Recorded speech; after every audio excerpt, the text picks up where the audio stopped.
আসসালামু আলাইকুম। আজকে আমি পারফেক্টভাবে নারিকেলের নাড়ু করে দেখাবো। চিনি দিয়ে নারিকেলের নাড়ু। এই নাড়ুটা খেতে ভীষণ মজা হয়। যারা পারফেক্টভাবে নাড়ু তৈরি করতে পারেন না, আমার রেসিপি দেখে আপনারা খুব সহজেই নাড়ু তৈরি করে নিতে পারবেন। সরাসরি রান্নায় চলে আসলাম। চুলে একটা প্যান বসিয়ে দিয়েছি। আমি একটা নারিকেল নিয়েছি। আপনারা চাইলে অনেক বেশি নারিকেল দিয়েও নাড়ু তৈরি করে নিতে পারেন। আর একটু নেড়ে চেড়ে দিলাম।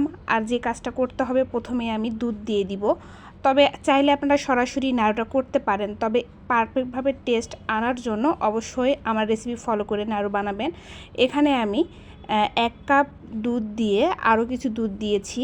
চুলার আঁচটা মিডিয়ামে রেখে আমি 10 মিনিট জাল করে নিয়েছি। আমার হাতে সময় বেশি ছিল, যাদের হাতে সময় কম চাইলে আপনারা 5 মিনিট জাল করে নিতে পারেন। আর মাঝে একটু নেড়ে চেড়ে দিবেন। এভাবে নাড়ু তৈরি করলে নারকেলগুলো অনেকটাই সফট হবে। এখানে 1 চা চামচের একটু কম ঘি দিয়ে দিলাম, ঘিটা ফ্লেভারের জন্য। আর এখানে 2টা এলাচ 2টা দারচিনি দিয়ে দিব, আর এইটাও ফ্লেভারের জন্য। এখন আমি জালটা বাড়িয়ে দিয়েছি। জালটা বাড়িয়ে দিয়ে দুধগুলো একটু শুকিয়ে নিব। আর তারপর এখানে দিয়ে দিব চিনি। একটা নারকেলের জন্য 1 কাপ চিনি দিতে হবে। চিনিটা অবশ্যই বেশি দেওয়ার চেষ্টা করবেন। আর পারফেক্টভাবে নাড়ু তৈরি করতে অবশ্যই চিনিটা বেশি ব্যবহার করবেন। যারা চিনি খেতে কম পছন্দ করেন, এখানে 1/2 কাপ পরিমাণ চিনি দিয়ে দিবেন। দুধগুলো অনেকটাই শুকিয়ে গিয়েছে, এলাচ দারচিনিগুলো উঠিয়ে নিলাম। আর একটু টেস্ট বাড়ানোর জন্য 2 টেবিল চামচ পরিমাণ গুঁড়ো দুধ দিয়ে দিচ্ছি। গুঁড়ো দুধটা অবশ্যই দিতে হবে, কোনোভাবেই স্কিপ করা যাবে না। আর গুঁড়ো দুধটা দেওয়ার পর নাড়ুর যে এত মজাদার একটা ফ্লেভার আসবে, যে এর স্বাদ বলে বোঝানো যাবে না।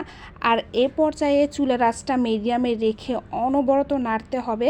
আর কোনোভাবেই যেন নিচে না লেগে যায় সেদিকে লক্ষ্য রাখতে হবে। আর এভাবে চুলার আঁচটা মিডিয়ামে রেখে আমি অনবরত নেড়ে নিয়েছি। আর যখন অনেকটা আঠালো হয়ে যাবে, দেখতেই পাচ্ছেন কতটা আঠালো হয়ে গিয়েছে। চুলার আঁচটা কমিয়ে যদি এভাবে কুক করে নেওয়া যায়, তাহলে কিন্তু লাল হয়ে যাওয়ার ভয় থাকবে না।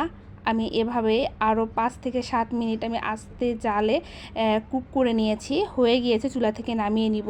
আর ঠান্ডা হয়ে গেলে নাড়ু তৈরি করে নিতে হবে। খুব বেশি ঠান্ডা করা যাবে না। আমি 5 থেকে 6 মিনিট রেস্টে রেখে দিয়েছিলাম। আর নাড়ুর মিশ্রণটা এমন ছিল, আমার হাত সহ্য করতে পারতেছে। এ পর্যায়ে নাড়ু তৈরি করে নিতে হবে। আর মিডিয়াম সাইজ করে আমি এভাবেই নাড়ু তৈরি করে নিয়েছি। আর এভাবে সবগুলো নাড়ু বানিয়ে নিব। আর দেখতেই পাচ্ছেন কত সুন্দরভাবে নাড়ুগুলো হয়ে গিয়েছে। আর ঠান্ডা হয়ে গেলে কিন্তু পারফেক্টভাবে নাড়ু হয়ে যাবে। সবগুলো নাড়ু তৈরি হয়ে গিয়েছে।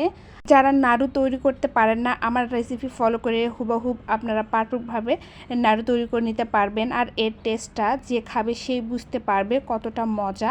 আশা করছি আমার নাড়ুর রেসিপি আপনাদের অনেক ভালো লাগবে।